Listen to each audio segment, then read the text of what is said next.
The news কাউন্টার.এসে আমি সুমিত চৌধুরী আপনাদের সকলকে স্বাগত। আমার সঙ্গে অনেকেরই দেখা হচ্ছে এবং সংবেদনশীল মানুষ যারা অনেকেরই খুব উত্তেজিত প্রশ্ন দেখলাম যে হাজার হাজার মানুষের চাকরি চুরি হচ্ছে, আরজি করার মতো একটা হাসপাতালে কর্তব্যরত মহিলা ডাক্তার ধর্ষিতা এবং খুন হচ্ছেন, যাদবপুরে ছাত্রকে গাড়িতে পিষে মারবার চেষ্টা হচ্ছে, তারপরেও কি এগুলোর কোনো বিচার হবে না? আমি এক্ষেত্রে একটা খুব স্পষ্ট কথা যেটা তাদের সকলকে বলেছি, আপনাদেরও বলতে চাই, এই বিচারের ভার এবার আপনাদের হাতে। কারণ একটু ভাবলেই আপনারা বুঝতে পারবেন এই যাবতীয় দুর্নীতি, যাবতীয় ঔদ্ধত্য, যাবতীয় অন্ধকারের রাজত্ব এর মূল উৎস হচ্ছে রাজনৈতিক ক্ষমতা। কারণ উই ভোটেড দেম ইনটু পাওয়ার। এখন আপনাদের সময় এসেছে সিদ্ধান্ত নিতে হবে, আপনারা এই শাসকদের আরও একবার ক্ষমতায় পাঠাবেন কিনা। আমি এটা জানি যে এইটা যতবার আমি বলবো ততবারই বিভিন্ন লোকজন বলতে শুরু করবেন যে না, কি করা যেতে পারে, ওই লক্ষ্মীর ভাণ্ডার, ওই সবুজ সাথীর সাইকেল, ওই কন্যাশ্রী প্রকল্প, মানুষ যদি ভিখিরির মতো 1000, 1200, 1500 টাকা নিয়ে বিক্রি হয়ে যায়, তাহলে এই অন্যায়ের প্রতিকার রাজনৈতিক পথে হবে কোত্থেকে? এখানে একটা কথা খুব পরিষ্কার আমি অন্তত মনে করি, এই সমস্ত দুর্নীতির উৎসমুখ হচ্ছে রাজনীতির ক্ষমতায় এদের থাকা। সুতরাং যতক্ষণ না পর্যন্ত রাজনৈতিক ক্ষমতা থেকে এদেরকে সরাতে পারছেন শুধুমাত্র আইন আদালতের উপর ভরসা করে, লড়াই কতদূর জিততে পারবেন এ ব্যাপারে আমার সন্দেহ আছে। এবার আমি আমার দ্বিতীয় বক্তব্যে আসি। আমার মনে হয় যে এই যে লক্ষ্মীর ভাণ্ডার, উপশ্রী, সবুজ সাথী ইত্যাদি ইত্যাদির উপর দায় চাপিয়ে দেওয়াটা, এটা এক ধরনের পলায়নবাদ। আমাদের যে সামাজিক রাজনৈতিক দায়িত্ব একজন নাগরিক হিসেবে, তার দায় এড়িয়ে যাওয়ার একটা চেষ্টা। কারণ দেখুন 2024-এর সবে সবে যে লোকসভা নির্বাচনটা আমরা পেরিয়ে এসেছি, সেখানে আমি বারবার বলছি যে 102টো বিধানসভা কেন্দ্রে হিসেব অনুযায়ী সেগমেন্ট ওয়াইজ বিরোধীরা এগিয়ে আছে। 90টা কেন্দ্রে বিজেপি এগিয়ে রয়েছে, 12টা কেন্দ্রে জোট এগিয়ে রয়েছে। এরপরে আমি আগে একটা দিন হিসেব দিতে গিয়ে বলেছি যে 18টা কেন্দ্র আছে যেখানে জয় পরাজয় হয়েছে, তৃণমূল কংগ্রেস জিতেছে মাত্র 5000 ভোট বা তার কম ব্যবধানে। মানে সেটা কোনো কোনো আসনে 500-600 ব্যবধানেও তৃণমূল কংগ্রেস এগিয়ে আছে। সুতরাং প্রশ্নটা হচ্ছে যে যদি আমরা এটা 10,000-এর ব্যবধান হিসেব করি, তাহলে স্বাভাবিকভাবেই আরও বেশ কিছু আসন, যেটা রাজনৈতিক বিশ্লেষক যেটাকে মার্জিনাল সিট বলেন, সেই ক্যাটেগরিতে চলে যাবে। তাহলে প্রশ্ন হচ্ছে যে 148 যেখানে ম্যাজিক ফিগার, সেখানে যদি 102টো কেন্দ্রে ইতিমধ্যে বিরোধীরা এগিয়ে থাকেন লোকসভার হিসেব অনুযায়ী, যদি 18টা কেন্দ্রের ফলাফল 5000 বা তার কম ভোটের ব্যবধানে শাসক দল জিতে থাকে, এই মার্জিনটা যদি 10,000-এর হিসেব হয়, এই ফিগারটা দ্বিগুণেরও বেশি, তাহলে পরে এটা খুব পরিষ্কার যে আমাদের একটা বড় অংশের বিধানসভা কেন্দ্রে রাজ্যের শাসক দল, জনগণের যে মত, গণদেবতার যে রায়, সেটা খুব একটা কমফোর্টেবল জায়গায় নেই। এটা অঙ্কের হিসেব, এখানে অস্পষ্টতার কোনো জায়গা নেই। এখন আমার এইখান থেকে বক্তব্য, যারা বলছেন যে এই লক্ষ্মীর ভাণ্ডার, সবুজ সাথী, কন্যাশ্রী ইত্যাদির সঙ্গে কিভাবে লড়াই হবে, মানুষ কেবলমাত্র উৎকোচের বিনিময়ে ভোট দিচ্ছেন, আমি একটা কথাই বলবো, সাধারণ মানুষ তাদের যে প্রুডেন্স, তাদের যে প্রজ্ঞাকে এতটা অবজ্ঞা করবেন না। এই যে 102টো বিধানসভা অধিক্ষেত্র যেখানে রাজ্যের শাসক দল পিছিয়ে পড়েছে, সেখানে কি এই সামাজিক প্রকল্পগুলো ছিল না? মানুষ কি সেখানে লক্ষ্মীর ভাণ্ডার নেয়নি, সবুজ সাথী সাইকেল নেয়নি, কন্যাশ্রীর টাকা নেয়নি? তারপরেও কিন্তু তারা তাদের নিজের জ্ঞান এবং বিবেচনা অনুযায়ী রাজ্যের শাসক দলের বিরুদ্ধে ভোট দিয়েছেন।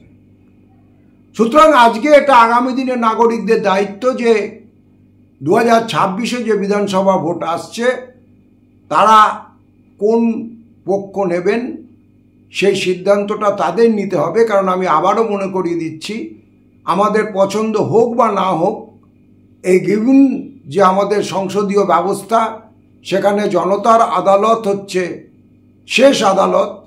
সুতরাং আপনারা যদি সত্যি অভয়ার বিচার চান, আপনারা যদি যাদবপুর কাণ্ডের সত্যি বিচার চান, আপনারা যদি এই চাকরি চোরদের সত্যি বিচার চান, তাহলে জনতার আদালত, যে আদালতের রায় আপনি ব্যালট বক্সে অথবা ইভিএমে বোতাম টিপে দিতে পারেন, সেখানে আপনি সিদ্ধান্ত নিন এবং সেই মোতাবেক কাজ করুন। আমি পাশাপাশি আর একটা কথাও খোলাখুলি বলতে চাই যে আমি জানি, হিসেবও তাই বলছে আপাতত, যে অনেকে এই দুর্নীতিগ্রস্ত শাসক দলের বিকল্প হিসেবে বিজেপিকে ভাবছেন, জোড়া ফুলের বিকল্প পদ্ম ফুলে ভাবছেন। আমার এক্ষেত্রে বক্তব্য খুব পরিষ্কার যে বিপুল কেলেঙ্কারি 2014 থেকে হয়েছে। আপনারা 2016 থেকে এখন অবধি আলোচনার মধ্যে এসেছেন, সবাই 2016টা খেয়াল করছেন, কিন্তু আগামী দিনের আদালতের রায়ে দেখবেন পরিষ্কার হবে যে 2014 টেট থেকে এই দুর্নীতির যাপন শুরু। এবং সে কারণে আজকে যারা পদ্ম ফুলে আছেন বা বিজেপিতে আছেন, এদের অনেক মাতব্বর তখন রাজ্যের শাসক দলে ছিলেন, রাজ্যের মন্ত্রিসভায় ছিলেন। সুতরাং এই যে মানি ট্রেলের কাহিনী, সেটা কেবলমাত্র শান্তিনিকেতনের দিকে অঙ্গুলি নির্দেশ করছে তা নয়। এই লিপস অ্যান্ড বাউন্স একটা ইংরেজিতে আমরা কথা শুনতাম ছোটবেলায়, যখন আমরা গ্রামারে মুখস্থ করতাম, যে progress has been made by leaps and bounds. তো এখানে আমরা যেটা দেখছি যে শুধুমাত্র শান্তিনিকেতনের যুবরাজের লিপস অ্যান্ড বাউন্সের নাম সিবিআইয়ের তালিকায় এসেছে তা নয়। কাঁথির যে শান্তিকুঞ্জ, সেখানকার যে যুবরাজ, তার ভাই বেরাদারদের নামও কিন্তু সিবিআইয়ের তালিকায় ফিগার আউট করেছে। এবং 2014-তে আপনাদের একটা পুরনো কথা মনে করিয়ে দিই, ব্রাত্য বসু তখন শিক্ষামন্ত্রী ছিলেন, তার শিক্ষামন্ত্রিত্বটা চলে গেছিল। চলে যাওয়ার আগে খুব দুটো গুরুত্বপূর্ণ ঘটনা ঘটেছিল। এক, বর্তমান পত্রিকায়, আমি গণশক্তি বা অন্য কোনো বিরোধী দলের মুখপত্রের থেকে কোট করছি না, বিশিষ্ট সাংবাদিক, বরিষ্ঠ সাংবাদিক জয়ন্ত চৌধুরী একটা রিপোর্ট লিখেছিলেন, যেটা পেজ 1-এ বেরিয়েছিল। তাতে বলা হয়েছিল রাজ্যের 294টা বিধানসভা কেন্দ্রে টেটের সম্ভাব্য চাকরি প্রার্থীদের তালিকা হিসেবে বিধায়কদের কাছ থেকে নাম চাওয়া হয়েছে। প্রত্যেক বিধায়ক নাম দিয়েছেন। 294-এর মতো 293টা কেন্দ্র থেকেই নাম জমা পড়েছিল। একমাত্র ব্যতিক্রম ছিলেন বাগদার বিধায়ক উপেন বিশ্বাস। তিনি এই ধরনের কোনো সুপারিশের তালিকা জমা দিতে অস্বীকার করেন। আর ভবানীপুর, যেখানের বিধায়ক মমতা ব্যানার্জি নিজে, সেই প্রতিবেদন অনুযায়ী সেই ভবানীপুরের ফাইলটা জমা পড়েছিল, তালিকাটা জমা পড়েছিল সুব্রত বক্সির নামে, মমতা বন্দ্যোপাধ্যায়ের নামে নয়। কিন্তু 293টা কেন্দ্রে বিধায়কদের তালিকা এসে পৌঁছেছিল চাকরির সুপারিশের জন্য। খবরটা আমি আবারও বলছি, এটা বেরিয়েছিল হচ্ছে বর্তমান পত্রিকায়, অন্য কোনো পত্রিকায় নয়। যেটা আশ্চর্যের যে এত বড় করে খবরটা, এইরকম একটা সেন্সিটিভ খবর বেরোনোর পর কিন্তু তখন কোনো রাজনৈতিক কর্তৃপক্ষ বা পলিটিক্যাল এক্সিকিউটিভের কেউ, তারা কিন্তু এর বিরুদ্ধে কোনো রিজয়েন্ডার দেননি। এবং এই ঘটনার পর ব্রাত্য বসুর শিক্ষা মন্ত্রক থেকে সরিয়ে দেওয়া হয়েছিল, তুলনামূলকভাবে কম গুরুত্বপূর্ণ পর্যটন দপ্তরে পাঠিয়ে দেওয়া হয়। তাৎক্ষণিক কারণ যেটা ছিল যে ব্রাত্য বসু চেয়েছিলেন সেন্ট্রালাইজড অনলাইন অ্যাডমিশন সিস্টেম। তাতে শঙ্কুদেব পান্ডা, যিনিও এখন বিজেপিতে, তিনি সরাসরি মমতা ব্যানার্জির কাছে গিয়ে দরবার করে বলেছিলেন যে এই যে ট্রান্সপারেন্সি আনার জন্য ব্রাত্য যে উদ্যোগটা নিচ্ছেন এটা মেনে নেওয়া যাবে না। পরে বোঝা গেছিল যে এই অ্যাডমিশন আরও সিট বিক্রির একটা টাকার খেলা চালু ছিল। দ্বিতীয় যে বিষয়টা, যেটা একদমই কনফিডেন্সিয়ালিটিতে থেকে গেছিল, ব্রাত্য বসু টেটের পরীক্ষার এই যে চাকরি প্রার্থীদের হেরাফেরির ব্যাপারটা, আমি আবারও বলছি, আমার নিজের ধারণা যে হাইকোর্টও এ ব্যাপারে খুব সুস্পষ্ট রায় আসবে এবং পুরো ব্যাপারটা প্রশ্নাতীতভাবে সামনে এসে যাবে 2014-তে কী হয়েছিল সেটার সঙ্গে তিনি কমফোর্টেবল ছিলেন না। যে কারণে কাঁচরাপাড়ার এক নেতা, যিনি এখন এক কানে পদ্মফুল এক কানে জোড়া ফুল গুজে কাঁচরাপাড়ায় ঘরে ঢুকে গেছেন, তার পরামর্শ মোতাবেক পার্থ চ্যাটার্জিকে শিক্ষা দপ্তরে নিয়ে আসা হয়। বাকিটা ইতিহাস। 2016 থেকে কি ঘটেছে আপনারা দেখছেন, 2014-তে কি ঘটেছিল তার আমার নিজের ধারণা সেটাও খুব অল্প কিছুদিনের মতো সামনে আসবে। জয়ন্তর এই বৃত্তান্ত বেরোনোর পর প্রেস ক্লাবে ব্রাত্য বসুর সঙ্গে জয়ন্ত চৌধুরীর একদিন সরাসরি মুখোমুখি দেখা হয়। ব্রাত্য বসু গিয়েছিলেন সম্ভবত, আমার যদ্দূর মনে আছে, অনিন্দ্যদের চন্দ্রবিন্দুর কোনো একটা ক্যাসেট বা সিডি প্রকাশ উপলক্ষে। যেটা ইন্টারেস্টিং সেটা হচ্ছে ব্রাত্য বসু জয়ন্ত চৌধুরীকে জিজ্ঞেস করেন প্রেস ক্লাবে দেখা হওয়ার পর, আপনি এই খবরটা আপনার সোর্স কি ছিল? ব্রাত্য বসু কিন্তু একবারও জিজ্ঞাসা করেননি যে এই খবরটা আপনি মিথ্যে লিখেছেন, কেন লিখেছেন, সেটা কিন্তু বলেননি। উনি খালি জানতে চেয়েছিলেন সোর্সটা কি ছিল। যারা বুদ্ধিমান দর্শক তারা নিশ্চয়ই বুঝতে পারবেন যে ব্রাত্য বসু কার্যত এটা অ্যাডমিট করে নিয়েছিলেন জয়ন্তর ওই খবরটা সত্যি ছিল। আমি যে গল্পটার থেকে বলতে শুরু করেছিলাম সেটা হচ্ছে যে বাস্তবটা হচ্ছে এই দুর্নীতির কালপর্বে 2014 থেকে 2021 পর্যন্ত কারা কখন তৃণমূলে ছিল আর কারা কখন বিজেপিতে গেছে, এইটা ট্র্যাক রাখতে গেলে স্বয়ং মহাভারতের কথাকার ব্যাসদেব গুলিয়ে ফেলতেন। আর তার যিনি স্টেনো ছিলেন গণেশজি, তিনিও হিসেব রাখতে পারতেন না, এটা আমি বাজি ফেলে বলতে পারি। অতএব যারা জনতার আদালতে বিচারকের ভূমিকায় থাকবেন, আমি আশা করব তারা রায় দেওয়ার সময় এটা খেয়াল রাখবেন 2026-এ যখন তারা তাদের নির্ধারক রায়টা দেবেন। এবার কেউ কেউ এটা বলতে পারেন যে না, আপনি যেটা বলছেন সিপিএমের আমলেও তো কিছু কিছু দুর্নীতি ঘটেছিল।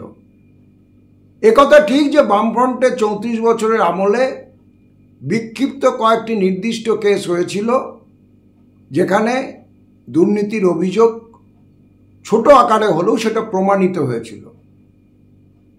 কিন্তু একটা সরকার চালাতে গিয়ে কিছু কিছু বিচ্যুতি বা দুর্নীতির ঘটনা ঘটা আর দুর্নীতি করবার জন্য একটা গোটা সরকার চালানো, এই দুটোর মধ্যে তফাৎ আমি আশা করি আপনারা রায় দেওয়ার সময় খেয়াল রাখবেন।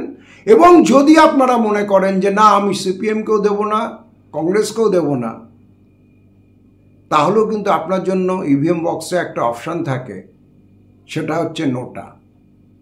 কিন্তু আপনি যদি খুব স্পষ্টভাবে এই দুর্নীতি, এই লুট, এই ঔদ্ধত্যের বিরুদ্ধে আপনার অবস্থান না নেন এবং সেটা যদি প্রকাশ্যে আপনার পরিমণ্ডলে যারা আছেন তাদের যদি কনভিন্স না করেন যে আর যাই হোক এই দুটো শক্তিকে, যারা একটা প্রজন্মকে শেষ করে দিয়েছে, আমরা অন্তত আমাদের ভোট এদেরকে দেব না, যাতে আগামী প্রজন্মের কাছে অ্যাটলিস্ট আমরা বলতে পারি যে হ্যাঁ, এটা আমরা পরিষ্কারভাবে বলেছিলাম, নট ইন মাই নেম। সিদ্ধান্ত কি নেবেন সেটা 100 বার আপনাদের নিজস্ব অভিরুচি। আমি একটা কথা পরিষ্কার বলে দিলাম, যারা মনে করছেন সিবিআই আপনাদের হয়ে লড়াইটা লড়ে দেবে, জুডিশিয়ারি আপনাদের হয়ে লড়াইটা লড়ে দেবে, রামশ্যাম যদুমধু আপনাদের হয়ে লড়াইটা লড়ে দেবে, বা plan ABCD E to Z কোনো একটা আশ্চর্য চাবিকাঠি নিয়ে চলে আসবে, ভুল করছেন।